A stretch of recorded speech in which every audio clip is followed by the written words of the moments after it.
Assalamualaikum warahmatullahi wabarakatuh. Saya Nina Nugroho. Sekarang hari Rabu hadir kembali di hadapan Mas dan Mbak semua, para NN profesional, untuk sama-sama kita ngobrol santai di sore hari di program Nina Nugroho Solutions di live Instagramnya Nina Nugroho Store. Kita hadir seperti biasa di setiap hari Rabu dan hari Sabtu jam 4 sore di program Nina Nugroho Solutions yang berisi solusi, edukasi, informasi untuk para NN profesional semua. Mudah-mudahan program ini bisa menjawab tantangan dan juga meredakan kegelisahan para NN profesional semua agar supaya senantiasa melalui program ini bisa mendapatkan solusi dari kehidupan multiperan para NN profesional semua. Ya, baiklah, sore hari ini saya menggunakan busana dari Nina Nugroho Store. Busananya sore hari ini adalah midi shirt. Midi shirt itu shirt ya, atasan tapi agak pendek karena dipadukannya dengan rok nih para NN profesional semua. Wah, profesional sekali ya. Perpaduan warnanya juga enak dilihat, biru dongker dengan soft ungu gitu ya. Kemudian juga ada piping di bagian kerah. Lalu juga ini busananya masuk ke dalam busana desain signaturenya Nina Nugroho Store nih, yaitu busana 2 in 1. Jadi nanti pemakainya itu seperti memakai dua buah busana, padahal sejatinya hanya satu aja. Seperti ini kan kayak pakai rompi gitu ya, tapi padahal dia menyatu dengan yang ungunya ini gitu. Nah, 2 in 1 shirt ini merupakan busana signature dari Nina Nugroho karena memang mengedepankan konsep sustainability. Jadi limbah produknya minim nih para NN profesional semua. Baiklah, saya nggak waktunya untuk promosi di sini, tapi silakan bagi para NN profesional semua yang mau ngecek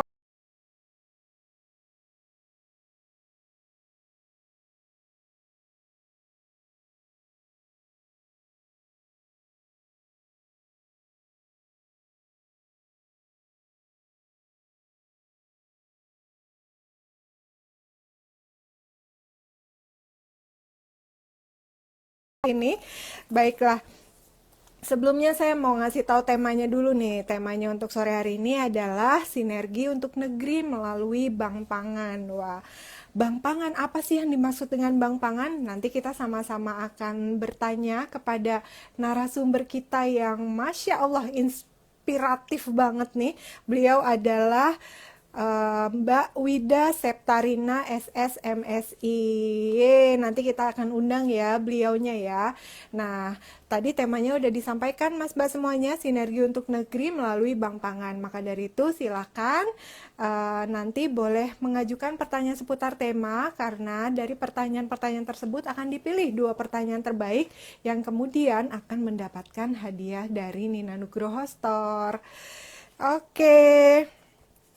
Baiklah, sore hari ini kita akan ditemani oleh Mbak Wida Septarina, SSMSI. Beliau adalah founder dan CEO dari Lotus PR, kemudian co-founder Food Bank of Indonesia. Kemudian beliau juga menjabat dosen vokasi dari Universitas Indonesia. Riwayat pendidikannya University of Indonesia Pasca Sarjana Manajemen Komunikasi, University of Indonesia Fakultas Sastra jurusan Rusia. Wah, Rusia nih. Beliau bergerak di bidang komunikasi selepas kuliah, membuat Mbak Wida Septarini Wijayanti banyak bergaul dengan berbagai perusahaan terkemuka baik yang berskala nasional maupun berskala global. Dari banyak pergaulan itu, ia kemudian tertarik pada persoalan pangan yang menurutnya cukup mengkhawatirkan nih para NN profesional semua. Indonesia ternyata menjadi negara terbesar kedua di dunia sebagai pembuang makanan. Wah, sementara di bagian lain masih banyak warga yang kurang gizi bahkan kelaparan. Dari sana ia kemudian mendirikan Food Bank of Indonesia, sebuah organisasi nirlaba yang menjadi jembatan antara yang berpunya dengan orang-orang yang membutuhkan. Tak tanggung-tanggung nih, Food Bank of Indonesia mengkampanyekan gerakan menuju Indonesia merdeka dari rasa lapar. Wah, keren sekali ya. dengan membagikan makanan kepada balita, lansia, dan kaum duafa. Baiklah, luar biasa sekali bukan tadi sekilas tentang food bank. Nanti kita akan tanya-tanya lagi ya kepada Mbak Wida. Sebelumnya saya undang dulu beliaunya untuk bersama-sama ngobrol bersama kita sore hari ini. Jangan lupa ya pertanyaannya.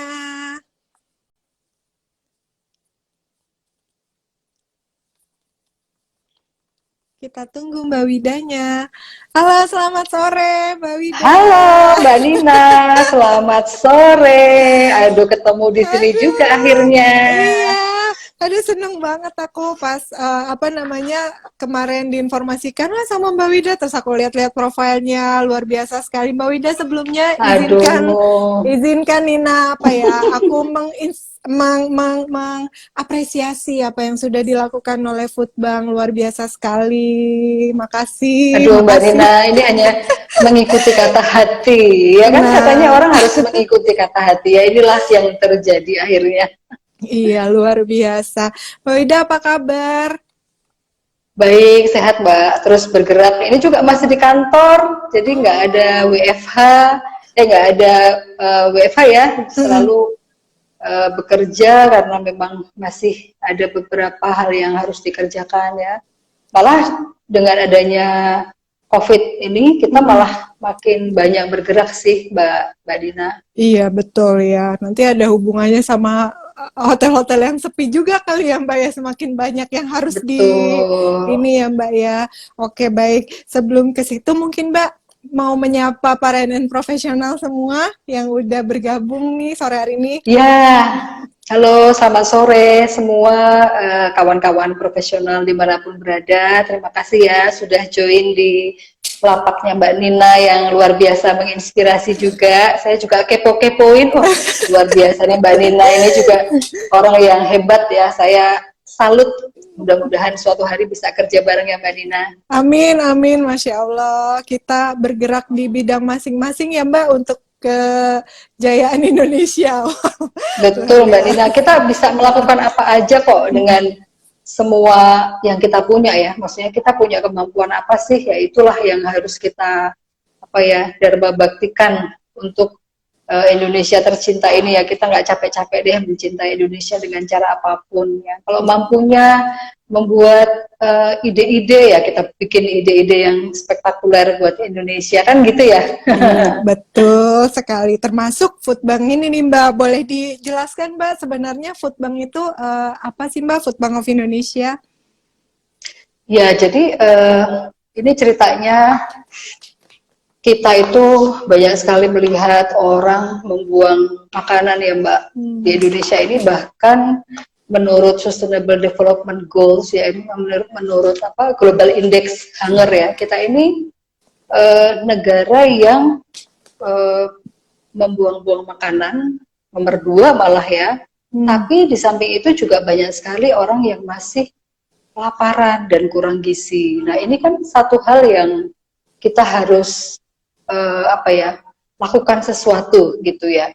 Apakah sebelumnya nggak ada dilakukan sesuatu? Sebelumnya juga ada, tapi mungkin misalnya kalau kita dulu suka lihat orang membagikan makanan di misalnya Jum'ah Barokah misalnya gitu ya, Hmm. itu kan juga membagi makanan. Bedanya apa dengan kita? Bedanya kita membuat ini menjadi lebih berkelanjutan. Kemudian Hmm. apa beneficiary atau penerima manfaatnya juga tercatat, terdata ya. Kemudian kita juga melihat dampak dan impact yang kita lakukan seperti itu. Bagaimana kita bisa menyambungkan nih makanan yang tadi terbuang tadi menjadi food waste Hmm. dengan membantu orang-orang yang masih dalam kesusahan gitu. Kita membuat itu tahun 2015 Mbak. Jadi Hmm.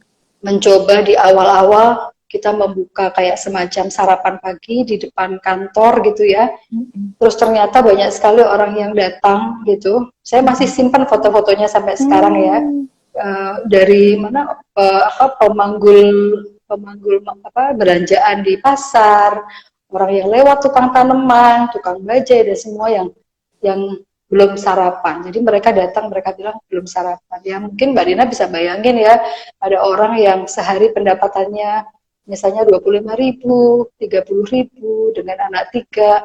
Bagaimana sih mereka mau membagi ini untuk makanan ya? Padahal makanan hal yang sangat mendasar bagi Dasar, manusia betul. kan seperti itu. Mm-mm. Itu loh Mbak Dina. Jadi kita prihatin banget. Akhirnya kita udah deh kita formalkan saja. Akhirnya kita membuatlah tahun 2016 ya. Jadi sesudah kita melakukan trial tahun 2016 tuh kita membuat yayasan namanya Yayasan Lumbung Pangan Indonesia. Jadi emang ini lumbung pangan Mbak. Jadi kalau datang ke kantor kita banyak makanan. itu yang kita coba ya upayakan untuk bisa membantu masyarakat yang membutuhkan. Kenapa sih Mbak makanan gitu, nggak misalnya pakaian atau apa gitu Mbak? Oke.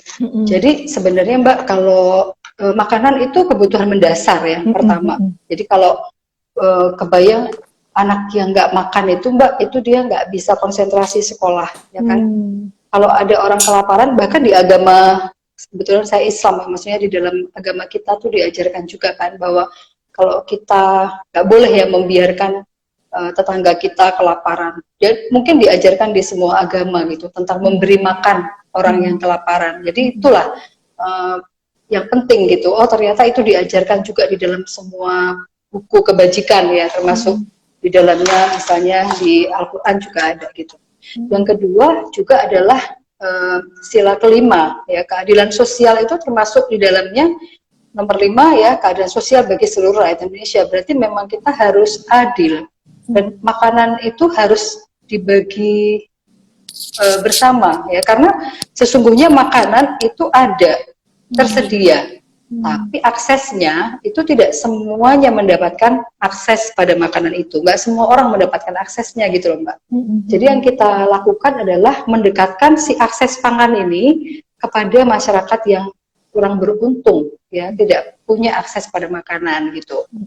Hal yang lain lagi, yang ketiga adalah kita sendiri sudah meratifikasi SDGs, mungkin Mbak Dina juga tahu kan di Sustainable Development Goals yang nomor 2 itu mengakhiri kelaparan, ya kan, mengakhiri kelaparan, mencapai ketahanan pangan, memperbaiki nutrisi dan lain-lain. Itu harusnya menjadi salah satu juga komitmen kita secara global di negara kita sendiri. Kita harus mengakhiri itu semua gitu loh. Karena kalau orang lapar itu Mbak, mungkin pernah kita baca ya di banyak berita, orang lapar itu mau membunuh juga loh.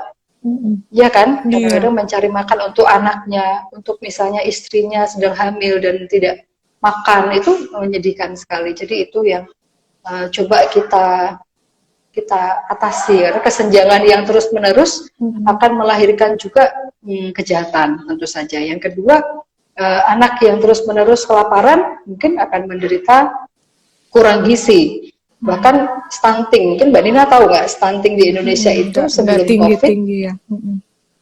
Tinggi kan, dulunya 30% anak-anak stunting di Indonesia, kemudian menurun 27%. Nah saya nggak tahu nih, ketika COVID terjadi, banyak sekali keluarga kehilangan mata pencaharian, dan pasti banyak sekali anak-anak juga yang kehilangan akses pada makanan loh Mbak Nina. Jadi karena mereka kan nggak bisa cari makan sendiri. Kalau anak-anak itu sangat tergantung orang tuanya kan. Sedih sih sebenarnya ya. Jadi ya inilah yang membuat kita harus terus bergerak, nggak bisa berhenti begitu. Kalau di Indonesia sendiri kondisinya sebenarnya bagaimana sih Mbak? Kalau di Indonesia termasuk yang mengalami kelaparan serius ya. Itu menurut data ya. Jadi kita ini dianggap belum mampu mengatasi kelaparan ya. Bahkan kalau kita survei di kemarin ya, di 2019 itu kita survei di beberapa PAUD ya, pendekatannya PAUD, bahkan hampir 50% anak itu pergi sekolah dengan perut lapar. Itu sedih ya. Nah, alasannya apa nih yang kita cari ya? Kenapa sih anak-anak itu pergi ke sekolah dengan perut lapar? Ada yang memang tidak ada sesuatu untuk dimakan. Itu di banyak sekali, bahkan di ibu kota. Mungkin ibunya terlalu sibuk, anaknya banyak, sehingga dia nggak apa ya, nggak bisa menyediakan makanan, memang nggak ada makanan, atau mungkin juga tidak memiliki apa ya, pengetahuan yang cukup gitu. Jadi anak kadang hanya dikasih uang secukupnya. Ini untuk beli apa? Nah, anak itu pagi jajan makanan-makanan yang nggak berkualitas ya. Dan itu berlangsung lama. Nah, itu kalau berlangsung lama mungkin juga akan membahayakan ya Mbak, kondisi anak itu. Nah, kita membayangkan masa depan Indonesia sebenarnya akan menjadi seperti apa dengan generasi kita yang anak-anak ini kan harapan kita ya, suatu hari mereka lah yang akan menjadi pemimpin, dan kondisi yang kurang isi dan segala macam itu tidak hanya menyebabkan fisiknya yang tidak baik, tapi juga kemampuan intelektualnya kurang baik gitu. Kalau sekolah katanya survei menunjukkan mungkin kalau sekolah hanya mampu hingga tingkat SMP saja gitu. Nah, bagaimana nih kalau seperti ini kan jadi menjadi, apakah Mbak Dina tahu kan bonus demografi itu pertanyaannya apakah akan menjadi beban bagi kita atau akan menjadi sebuah blessing ya, atau sebuah apa ya, nilai tambah ya buat Indonesia gitu. Mudah-mudahan akan menjadi nilai tambah dengan apa yang sudah kita upayakan ini gitu ya. Itu sih Mbak Nina. Iya, iya, iya. Lalu yang dilakukan oleh Foodbank sendiri Mbak untuk hal yang menjadi fenomena yang menyedihkan di Indonesia ini apa Mbak kegiatannya? Oke, jadi kan food bank itu sebenarnya jembatan yang mempertemukan antara masyarakat yang berkelebihan pangan ini tadi, yang mempunyai makanan-makanan yang sebenarnya menuju ke mubaziran. Jadi kalau kita menyebutnya menuju ke mubaziran.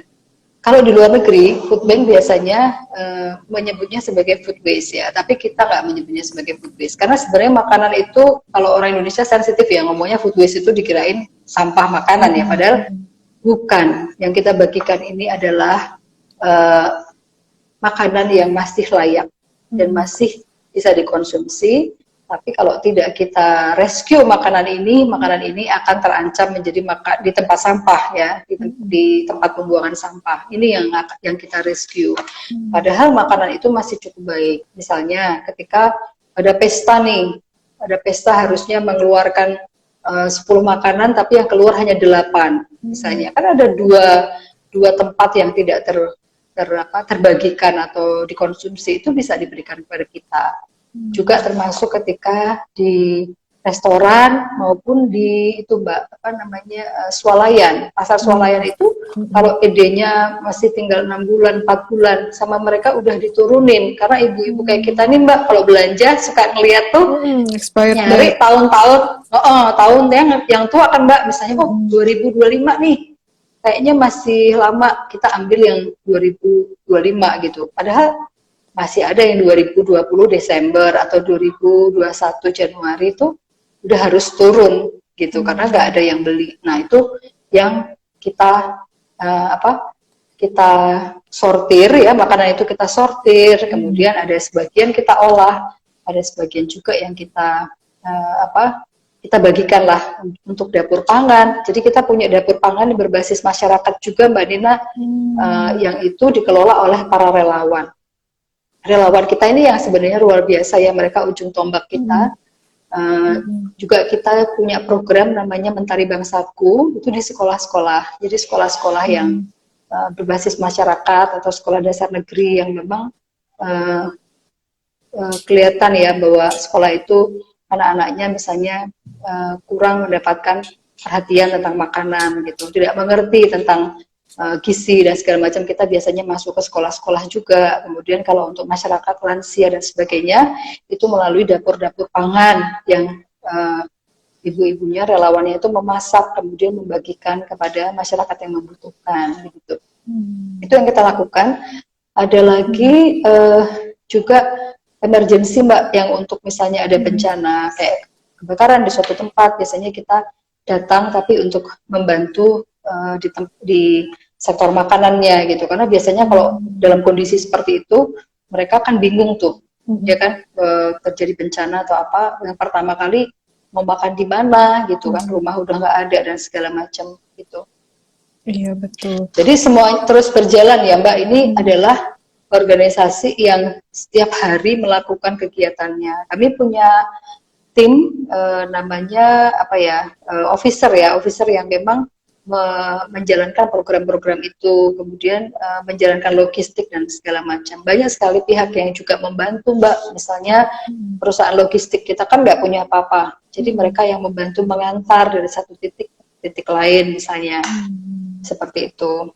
Kemudian ada juga yang memberikan donasi dalam bentuk makanan tapi sudah MOU dengan kita. Jadi kalau makanan itu misalnya bakery ya, perusahaan roti yang kalau malam misalnya tidak habis, itu bisa juga memberikan ke kita gitu, karena besoknya kan dia nggak mungkin jual lagi, jadi daripada terbuang biasanya diberikan kepada kita, seperti itu Mbak program-program kita.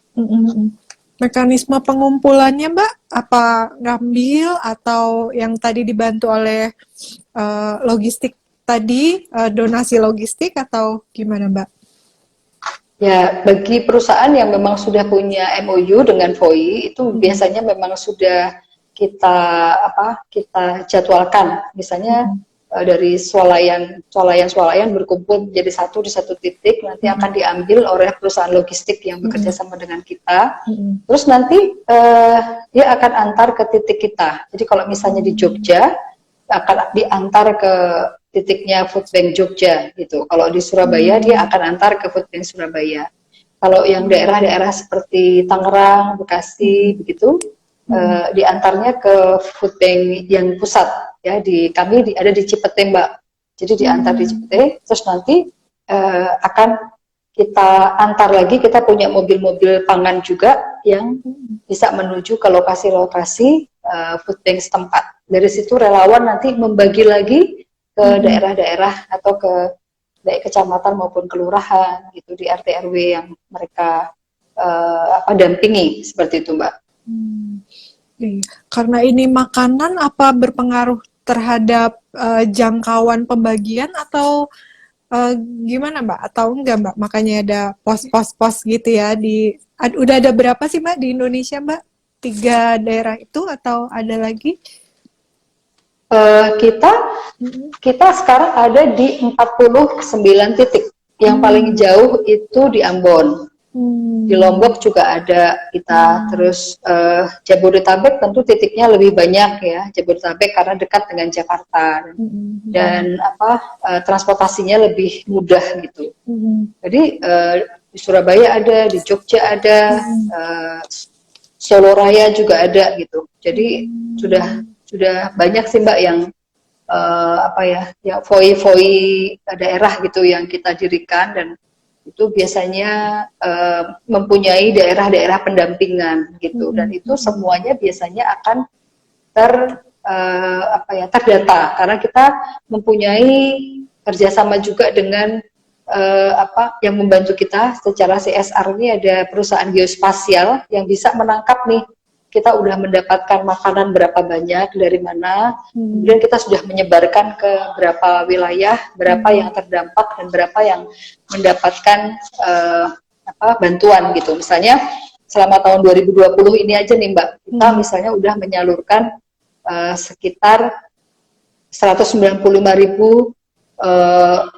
paket sembako untuk lansia dan pekerja harian misalnya, dalam kampanye kita kemarin, gerakan mereka butuh kita, ya kan. Terus kemudian ada 34.500 anak yang mendapatkan bantuan pangan juga terkait dengan program terakhir kita ini, ada aksi 1000 Bunda. Jadi kita mengajak para bunda untuk melihat di sekelilingnya kira-kira anak-anak itu yang kurang makanan atau kurang gizi atau kelaparan, itu bisa kita cepat bantu ya, karena kayak gini kan nggak bisa sendiri Mbak Nina, harus bareng-bareng, harus sinergi. Tadi kan makanya judulnya Mbak Nina bagus tuh, sinergi untuk negeri. Memang itu yang kita lakukan.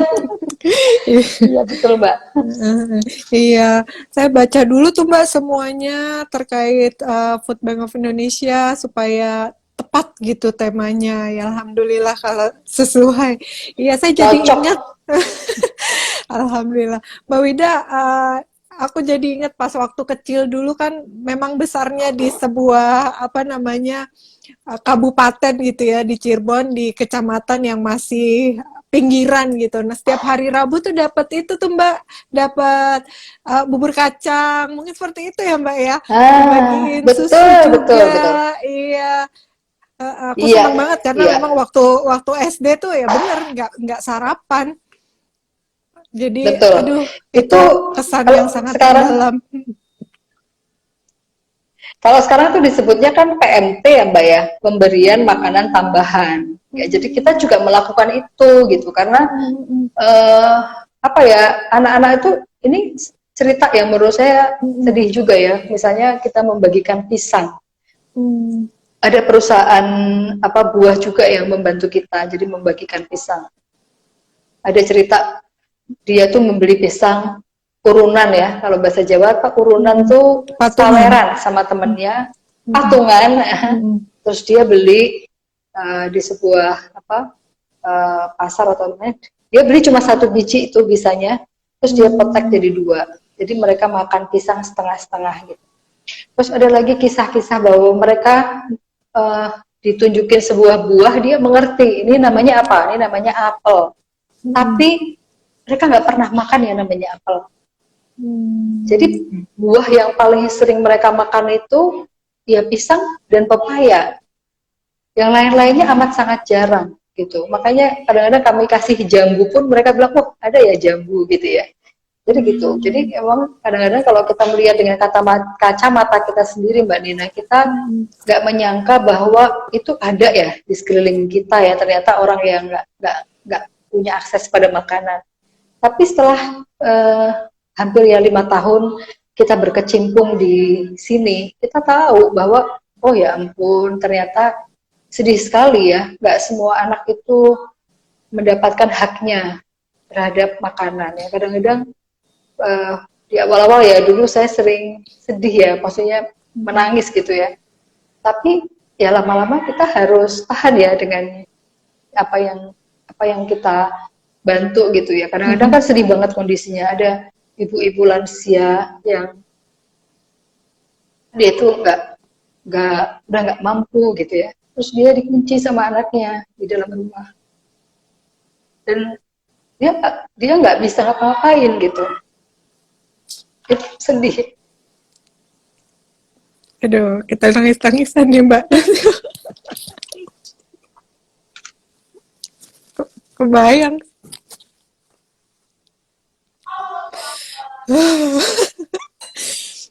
Aduh, mohon maaf NN profesional semua. Sore hari ini temanya mengandung bawang.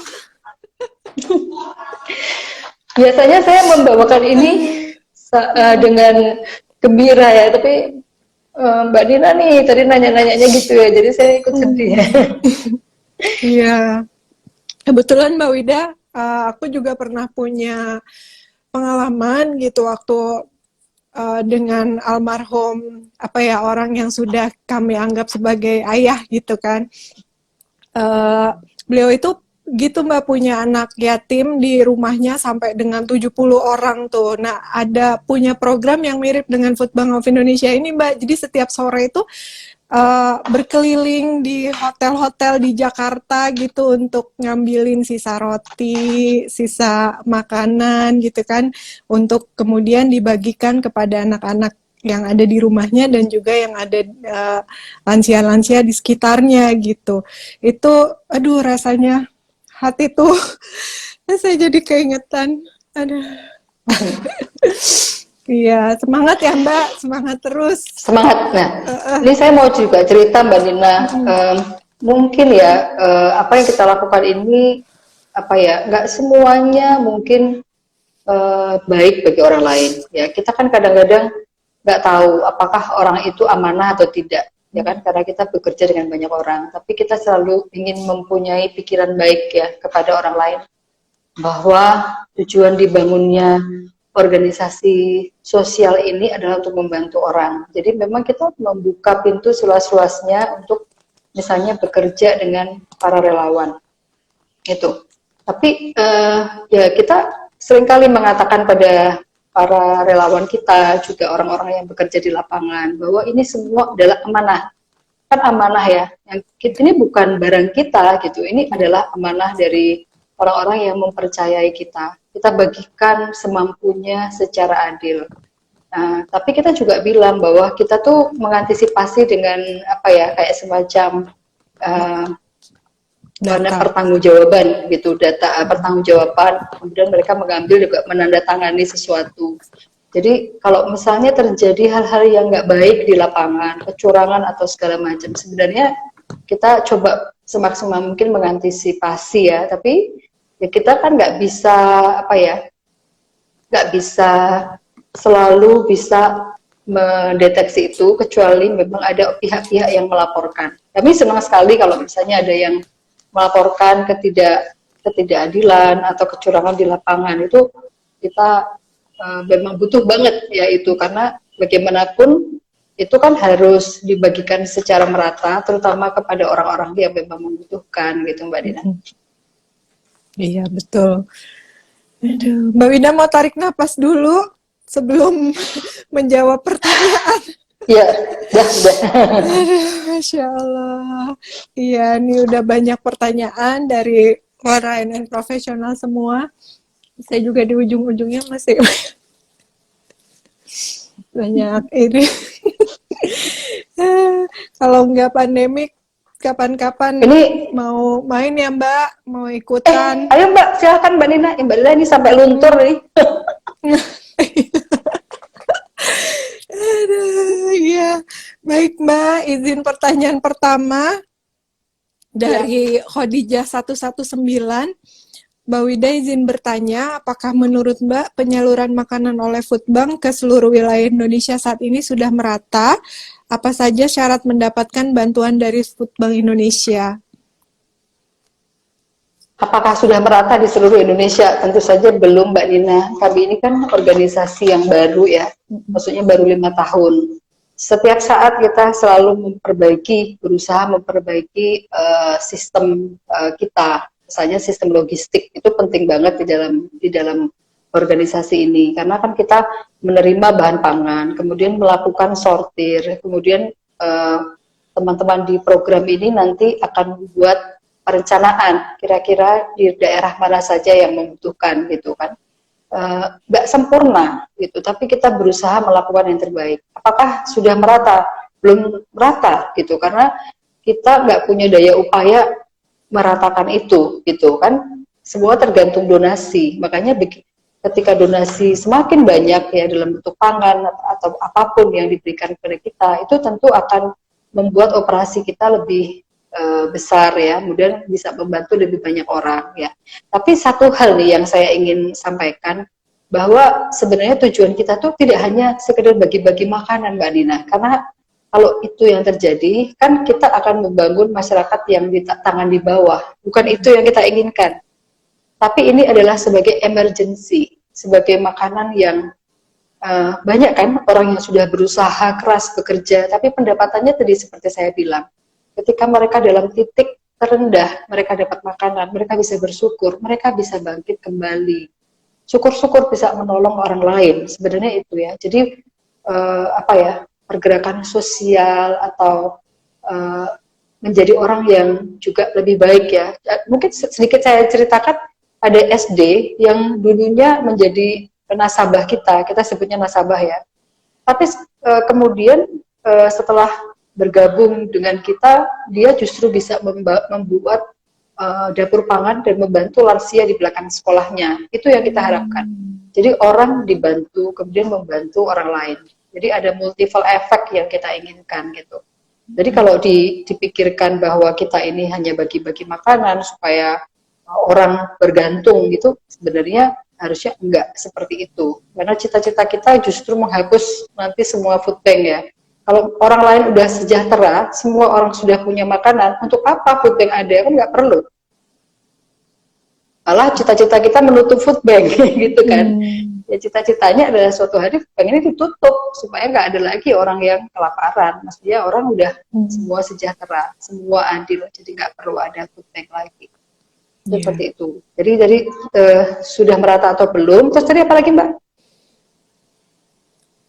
Syarat mendapatkan bantuan. Oh, syarat mendapatkan bantuan biasanya menghubungi hotline kita Mbak, atau masuk ke formulir yang ada di website kita, itu ada. Jadi biasanya mereka mengisi form, kemudian ada pihak yang memverifikasi. Misalnya dia adanya di daerah Bekasi, nanti relawan kita yang ada di Bekasi, pengurus Bekasi akan meninjau gitu, apakah betul kondisinya gitu. Karena memang karena ini semua amanah ya Mbak, ya berusaha supaya datanya betul dan terverifikasi seperti itu. Mbak Khadijah ya tadi. Ya, Khadijah. Semoga terjawab Mbak Khadijah 119. Pertanyaan selanjutnya Mbak dari FF Konsa. Mbak izin bertanya, di era pandemi seperti ini bagaimana penanganan distribusi bahan pangan yang baik oleh Food Bank Pangan ke seluruh wilayah Indonesia, terutama produk daging dan ikan agar tetap terjaga kebersihannya. Dari FF Konsa. Distribusi. Sebenarnya kalau Food Bank sendiri itu biasanya memang tidak menerima makanan dalam bentuk basah ya. Biasanya memang makanan itu yang di kaleng atau makanan yang yang lama life cycle-nya gitu. Tapi ketika kita mendapatkan daging dan ikan, itu biasanya akan sangat cepat terdistribusi karena kita punya tagline tuh first in first out ya. Jadi makanan yang kita dapat duluan itu harus keluar duluan gitu. Nah, ini yang kemarin kita mempunyai kampanye Aksi Seribu Bunda, salah satunya bekerja sama dengan Fakultas Teknik Pertanian UGM. Kemudian juga ada pengusaha ikan di Probolinggo ya, itu yang memberikan kita ikan, bertonton ikan. Nah, ikan itu kita bagikan dengan cara pengusaha ikannya itu dari biji bakau itu datang, kemudian menggunakan mobil yang ada esnya gitu. Jadi memang itu masih segar gitu. Kemudian relawan langsung mengambil, kemudian kita beritahu bahwa life cycle-nya sampai jam sekian gitu. Kemudian mereka langsung mengolah itu atau menyimpannya di dalam freezer supaya dia bisa bertahan. Nah, itu yang kita lakukan untuk makanan-makanan yang seperti ini. Ada juga misalnya restoran itu memberikan makanan yang misalnya ada berapa 30 packs makanan yang masih baik tidak termakan, itu biasanya juga langsung kita sebarkan kepada wilayah-wilayah, langsung distribusi hari itu juga karena nggak bisa menunggu gitu. Nah, yang penting adalah tetap kalau jadi masa COVID kita tetap harus menjaga jaga jarak, menggunakan masker, itu udah salah satu SOP kita gitu ya. Jadi kalau kemarin juga kita di masa-masa awal COVID kita membagikan sekitar 150 sekian ribu sembako, baik berupa sayur mayur gitu ya, dan makanan-makanan kering ya seperti beras dan lain-lain. Itu memang semuanya dibagikan dengan tata cara COVID gitu. Misalnya ada yang bahkan ada loh yang keluarga waktu itu keluarga yang terdampak COVID, misalnya dia nggak boleh keluar rumah kan karena mereka harus isolasi, itu juga kita bantu gitu. Jadi pada saat itu kita berkoordinasi juga dengan kelurahan setempat. Beri makanan kita letakkan saja di depan pintunya gitu dan mereka mengambil gitu. Itu sih Mbak Dina. Jadi itu nomor satu, kita nggak mau ada kerumunan massa. Kerumunan massa itu sangat berbahaya karena itu akan melahirkan klaster-klaster baru dan bukan itu tujuan kita. Tujuan kita tetap membantu. Jadi kalau misalnya Mbak Dina lihat mobil pangan kita di sebuah taman, itu biasanya kita udah ada ininya. Ada kayak penanda jarak 1 meter ke belakang, kemudian orang yang mengantri wajib pakai masker. Itu nanti kalau misalnya mobil nggak akan dibuka kalau mereka belum melakukan protokol gitu. Jadi memang mereka semua, ada fotonya nanti saya kirimin ya Mbak Nina. Jadi mereka semua kalau petugas kita akan bilang mau disiplin atau enggak. Kalau nggak disiplin kita pergi dari sini. Jadi mereka disiplin semua gitu.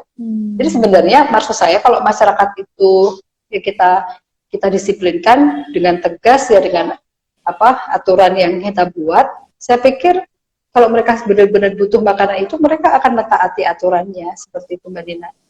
Iya, iya, betul. Baik, semoga terjawab Mbak FF Konsa. Pertanyaan selanjutnya dari Vika Yunita _Hilal.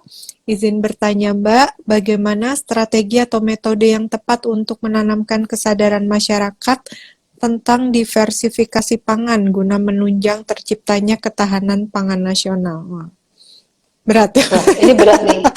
Pemerintah kayaknya ini tugasnya. Diversifikasi pangan ya, itu nggak apa-apa Mbak Vita, itu pertanyaannya bagus sekali. Itu penting juga dan menjadi pemikiran kita, karena kita ini harus kreatif. Kalau nggak ada diversifikasi pangan, maka kita akan misalnya nih, kita hanya akan sibuk dengan misalnya makanan-makanan yang selama ini kita kenal, seperti sehari-hari kita makan beras nih Mbak Dina. Kayaknya nggak punya alternatif lain, padahal kan nggak harus beras. Kebutuhan kita bukan berasnya kan, kebutuhan kita adalah makannya ya, karbohidratnya kan. Nah, karbohidrat bisa digantikan kan dengan makanan-makanan lain, bahkan makanan-makanan lain yang sifatnya lokal gitu loh. Itu yang juga sedang kita galakkan juga, kembali lokal ya, karena itu ada urusannya dengan yang namanya jejak karbon gitu loh Mbak. Jadi kalau saya juga sering sampaikan, ayolah kita berlatih membuat makanan-makanan kita. Misalnya kita melatih juga kok di Subang, di mana-mana kita undang guru gitu yang bisa melatih. Misalnya singkong ini bisa diapain sih supaya si anak ini suka makan singkong? Karena anak zaman sekarang nggak banyak yang suka makan singkong. Tapi kayak cilok cimol dia suka gitu kan. Nah, apakah bahan-bahan bahan lokal, berbasis lokal ini bisa kita olah sedemikian rupa sehingga kita menjadi masyarakat yang mampu ya memenuhi makanan kita sendiri, tadi berdaulat tadi ya, bisa makan makanan di sekitar kita gitu. Jadi memang yang disarankan adalah makanan di sekitar kita. Tapi kalau Mbak Nina lihat anak-anak sekarang itu ya sangat suka dengan makanan-makanan yang sifatnya industrial ya, mungkin ya, yang sase-sase misalnya gitu ya. Terus ada juga makanan-makanan yang luar negeri yang masuk ke Indonesia dengan cepat gitu. Mungkin Mbak tahu lah ya, di situ ada Korean food lah, yang itu kampanyenya lebih heboh dan lebih hebat datang ke negara kita gitu loh, sehingga oh ini loh kalau udah makan ini kayaknya tuh hebat gitu loh. Padahal kita sendiri punya makanan-makanan lokal yang bisa kita olah sedemikian rupa gitu. Itu menjadi salah satu ini kita juga Mbak, perut kampanye kita juga. Ya, karena tantangan juga bagi Food Bank, karena kita ingin ayo kita go lokal, makan makanan yang tersedia di Indonesia ini banyak banget dan enak-enak lagi Mbak Nina. Iya. Saya malah suka singkong, anak-anak saya suka singkong. Saya juga Mbak, kalau pagi tuh saya selalu merebus singkong. Kalau nggak, pokoknya rebus dengan singkong tuh ada. Pisang rebus juga enak ya kan, untuk karbo-karbo seperti itu. Iya. Wah, luar biasa. Ya strateginya kita mengenalkan sejak kecil ya Mbak Nina ya, ke anak-anak kita gitu. Kalau ibunya sukanya makanan-makanan yang yang beda itu, mungkin anaknya akan mengikuti, karena anak itu pada dasarnya mengikuti kok pola orang tua, kan meniru kan anak itu. Iya betul. Termasuk pola makannya gitu. Iya. Luar biasa. Baik, kemudian pertanyaan lagi dari Hayezi. Mbak Wida mau tanya dong, yang membuat Mbak Wida mau terus bergerak membantu mereka yang membutuhkan apa? Itu tadi mungkin saya udah bilang ya, mengikuti kata hati sebenarnya ya. Jadi ketika ini semakin kita melihat, semakin kita tahu bahwa ada persoalan gitu, semakin kita kalau PR-nya belum selesai nih, kayaknya kita nggak bisa ninggalin sampai si PR-nya ini selesai. Jadi kalau orang bilang ini usaha-usaha ini harus istiqomah gitu ya, istiqomah gitu ya, karena bersungguh-sungguh lah, kita harus bersungguh-sungguh karena persoalannya itu sungguh-sungguh dan menyangkut kita semua gitu loh. Kita ini sebagai bangsa gitu. Jadi sebenarnya memang bukan hanya persoalan pemerintah saja atau persoalan food bank saja, enggak, ini persoalan semua orang. Makanya saya suka bilang kalau kita bisa melakukan hal kecil, langkah kecil di lingkungan kita, itu udah luar biasa banget gitu. Ya kan, berarti kita membantu dengan yang kecil ini, kita bisa membantu banyak gitu di lingkungan kita terutama ya. Iya. Dan kepuasan hatinya juga ya Mbak Wida ya, rasanya Ya, tidak betul, Mbak. terlukiskan dengan kata-kata ya. Betul. Ada hal satu lagi Mbak Nina ya, mungkin kalau kita bekerja, kita berlomba mencari uang, itu kan sebenarnya untuk kehidupan, untuk kita makan sehari-hari, ya, untuk kita bisa berlibur, kita bisa apa ya, mungkin memasukkan anak kita ke sekolah yang terbaik dan segala macam gitu loh. Tapi kemudian pasti akan ada pertanyaan ya secara pribadi di diri kita dalam masa tertentu, dalam titik tertentu. Kita udah berbuat apa sih sebenarnya? Selain memenuhi kita dengan uang yang banyak gitu, kemudian bisa membangun rumah yang bagus, apalagi gitu. Maksudnya apa yang akan kita tinggalkan ketika nanti kita tidak ada lagi gitu. Apa yang dikenang orang dari kita, itu mungkin hal yang paling penting yang membuat saya selalu berpikir, saya tuh udah berkontribusi apa sih sebenarnya gitu. Itu sih Mbak Nina. Iya betul, karena katanya menurut buku-buku yang saya baca juga pada saat menuju kematian ya itu yang di pemikiran tuh kita tuh udah ngapain, bukan yang disesali, bukan hal yang sudah kita lakukan tapi hal yang belum kita lakukan gitu ya Mbak ya. Iya itu betul. Kenapa juga Nina Nugroho Solutions ini ada Mbak, supaya senantiasa bisa kasih manfaat. Kita nggak cuma jualan aja Mbak, nggak cuma narikin uang dari customer, tapi juga pengen memberikan manfaat. Mudah-mudahan terasa ya, NN profesional semuanya. Luar biasa Mbak Nina. Mbak Nina menginspirasi. Aduh, Masya Allah, iya. Soalnya kayaknya kok hatinya nggak enak kalau nggak ngapa-ngapain gitu ya Mbak. Mungkin seperti yang tadi Mbak Wida sampaikan, udah di tahapan itu gitu. Memanggil-manggil. Baik Mbak, pertanyaan selanjutnya dari Alia_Palembang. Assalamualaikum Mbak Wida, semasa pandemik ini program apa saja yang dilakukan untuk membantu masyarakat dalam memenuhi kebutuhan makanan, dan bagaimana jika ingin menjadi pendana di food bank katanya. Makasih Mbak. Tadi apa Mbak yang pertama? Program apa yang dilakukan di masa pandemik, yang kedua mau jadi donatur gitu. Caranya gimana? Di masa siap. Jadi masa pandemi kita tetap berjalan. Mungkin kalau teman-teman ingat ya, kita pernah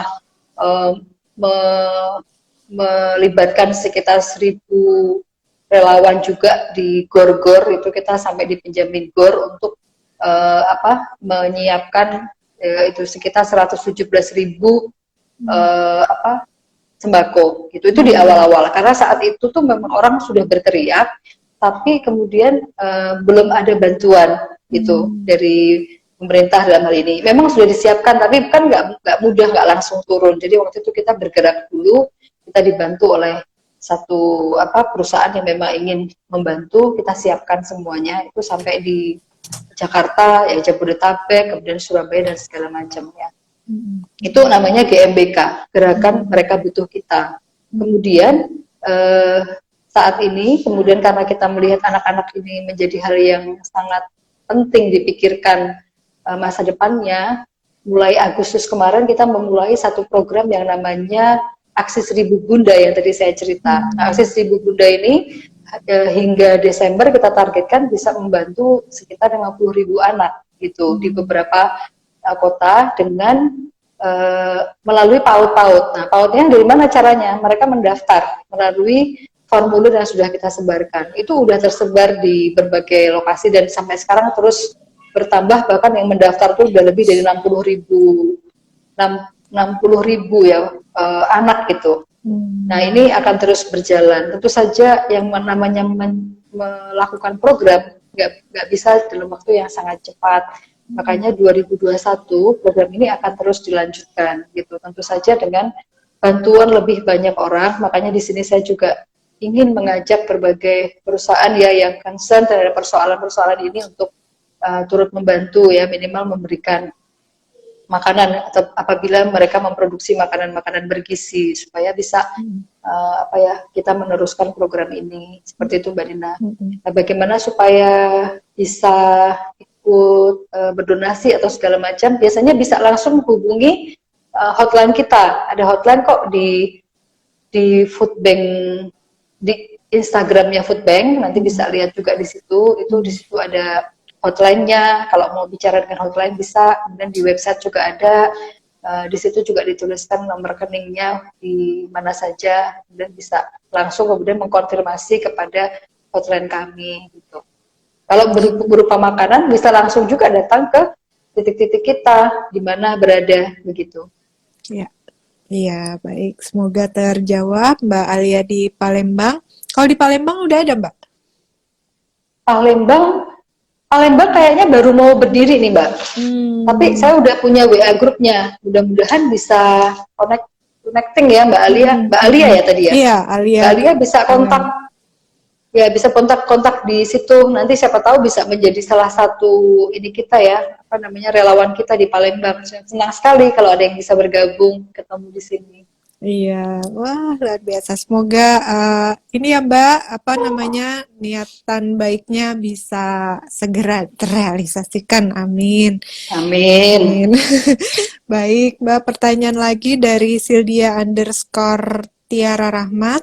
Izin bertanya Mbak, menurut Mbak Wida bagaimana peran mahasiswa nih dalam memajukan atau mensejahterakan pangan masyarakat desa, terutama makanan pokok? Mahasiswa, tergantung mahasiswa di mana. Jadi kami kebetulan juga bekerja sama dengan mahasiswa. Mahasiswa itu ada yang dari IPB ya karena mereka terkait ya dengan pangan dan segala macam pertanian gitu ya. Kemudian ada juga yang dari UGM gitu. Kemudian ada beberapa universitas yang juga bekerja sama dengan kami. Intinya mahasiswa juga kalau di Jakarta banyak sekali juga mahasiswa yang membantu kita melakukan sortir dan penelitian sebenarnya. Nah itu peran-perannya bisa dilaksanakan di sana. Misalnya kami juga punya ya, misalnya desa pendampingan tuh di atasnya Luwiliang, namanya Kiara Sari, kita mendampingi di sana. Kita ingin meningkatkan misalnya kemampuan masyarakat untuk bisa mendapatkan makanan yang lebih baik. Itu juga mahasiswa kita libatkan di sana. Jadi kalau mau ikut program-programnya atau ingin jadi relawan di sana juga bisa mendaftar di situs Mbak Dina. Nanti akan didata, kemudian apa yang bisa dilakukan. Misalnya mahasiswa itu ingin melakukan di bidang apa gitu. Iya, baik. Semoga terjawab Mbak Sylvia. Kemudian sama juga namanya Sylvia juga. Tadi Sildia, ini Sylvia. Selamat sore Mbak Wida, apakah Food Bank juga ada gerakan edukasi agar masyarakat tidak berlebihan memesan makanan hingga akhirnya membuang-buang makanan? Iya, ada banget, karena itu bagian juga dari kampanye kita. Jadi kita ada kampanye dulu, makan secukupnya dan berbagilah, gitu. Makan secukupnya dan berbagilah. Artinya apa? Artinya kalau kita makan, kita pesan aja porsi yang kecil, gitu. Kalau saya sering loh Mbak Dina makan di sebelah saya itu orangnya udah pergi tapi makanannya masih banyak banget. Nah itu sedih banget. Jadi sering itu harus kita edukasi. Jadi kita kakinya emang dua.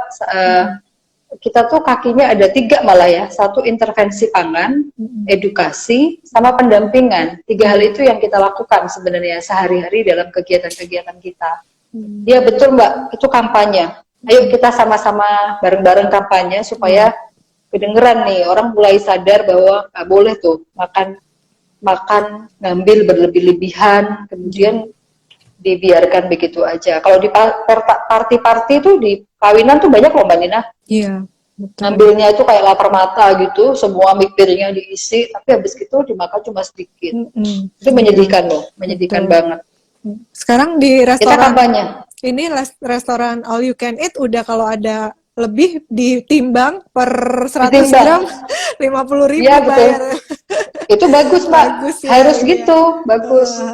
Iya, supaya nggak, biasanya kan suka pada ngambil terus tapi nggak dimakan Ya, kan, sayang. Aduh, lapar mubazir. mata ya Mbak ya. Ya. Baik, satu pertanyaan lagi Mbak Wida. Nggak terasa ya, udah jam 16.55. Ya ampun, ya ampun, iya ya udah Udah hampir lama ya satu ternyata kita jam. ngobrolnya. Kita nggak 2 jam ya Mbak? 1 jam ya? Seharian apa kita nih Mbak? Iya, saya harus bikin ini Seru-seru. ya. Ya Allah, baik. Ini pertanyaan terakhir sebelum nanti minta tipsnya nih dari Mbak Wida. Dari ade_kutrotul, izin bertanya Bu Wida, apakah ada kriteria makanan untuk disalurkan ke food bank dan bagaimana Bu Wida menginformasikan kepada kalangan tidak mampu terkait pembagiannya, katanya. Oke, jadi makanan yang kita terima biasanya tadi yang apakah itu bersifat karbohidrat ya, misalnya kayak beras, kemudian mie dan segala macam kita terima. Makanan-makanan yang sifatnya biskuit itu juga kita terima. Banyak kok kemudian apa minyak kayak kalau mereka mau sumbang juga boleh. Jadi segala hal yang dipakai oleh masyarakat kita sehari-hari itu semua kita terima. Di dalam website kita ada apa saja jenis makanan yang kita terima. Gitu. Tentu saja bukan makanan yang kadaluarsa ya. Bukan makanan kadaluarsa, bukan makanan yang handlingnya itu sulit gitu. Handlingnya sulit itu misalnya apa? Misalnya memberikan kita makanan berupa duren, itu susah kan handlingnya, karena duren itu gimana cara handlingnya gitu. Terasi itu susah handlingnya juga gitu. Jadi makanan sehari-hari yang dibutuhkan yang masih layak dan belum kadaluarsa. Nah, bagaimana cara kita memberitahukan kepada masyarakat yang membutuhkan? Nah, ini biasanya kita memang sudah punya titik-titik di mana-mana yang setiap minggu itu akan kita kirimi makanan. Tapi ada juga yang dia menghubungi hotline kita, misalnya memang sangat nggak bisa makan, nggak punya pekerjaan lagi dan memang sangat-sangat membutuhkan, biasanya dia akan menghubungi ke saluran-saluran komunikasi kita atau melalui sosmed-sosmed kita Mbak gitu. Dan itu biasanya kita akan follow up ya, ada tim yang memfollow up itu. Itu sangat mudah sih sebenarnya. Ada juga sih ada nenek yang juga beberapa nenek yang datang ke kantor juga setiap minggu untuk mendapatkan makan gitu ya. Itu seperti itulah Mbak Dina. Iya, baik. Semuanya nanti bisa dilihat di sosial medianya Foodbank ya, Mbak, baik di Instagram, Ya, website, ada hotline numbernya ya. Ada. Ya, siap. Baik. Terakhir nih Mbak Wida sebelum aduh berpisah sudah 1 jam. Sarannya. Mbak Nina, kapan-kapan mungkin kita bisa lelang bajunya Mbak Nina untuk mendapatkan bantuan. Boleh, Iya kan Mbak boleh Nina? banget. Iya, siap. Boleh banget, Mbak. Iya, waktu itu pernah kita ke Hong Kong dengan para TKW, ke mana lagi? Udah beberapa kali kok, Mbak. Nanti ngobrol lagi. Siap. Hebat Mbak Nina. Iya, baik Mbak. Nih sarannya untuk keluarga Indonesia agar tidak turut serta dalam kemubaziran pangan ini nih. Nah, ini adalah pesan khusus kepada para bunda dan kepada para ibu. Karena apa? Biasanya ibu kita ini adalah madrasah utama keluarga ya, terutama anak-anak. Jadi kalau kita mulai memikirkan, ibu-ibu biasanya yang berkelebihan, itu pergi ke pasar atau pergi ke swalayan tanpa catatan Mbak Nina. Dan memborong makanan-makanan begitu saja dan memenuhi kereta-keretanya dengan makanan, kemudian pulang memasukkan ke lemari es. Dan mereka kadang-kadang lupa bahwa udah membeli ini, membeli itu, tapi makanan itu baru ditengok 3 hari kemudian, dan sayur-sayuran sudah menjadi kusut dan dibuang di tempat sampah. Itu banyak sekali Mbak yang terjadi, terutama para ibu yang melakukan itu, tapi sebenarnya tidak disengaja. hanya karena ingin belanja aja gitu nanti untuk persiapan, tapi berlebih-lebihan dan itu dibuang di tempat sampah, itu adalah kemubaziran pangan. Jadi kita akan menghilangkan kebiasaan membuang-buang makanan atau food waste itu di keluarga kita masing-masing. Yang kedua, kita sendiri harus mengajarkan pada anak kita bagaimana makanan itu berada di meja kita. Bagaimana sebutir nasi itu perjuangannya sampai ke meja kita itu seperti apa. Sehingga mereka akan lebih menghargai makanan-makanan yang dia makan, ya. Tidak boleh makan cuma digigit setengah kemudian dibuang atau diteletakkan di mana.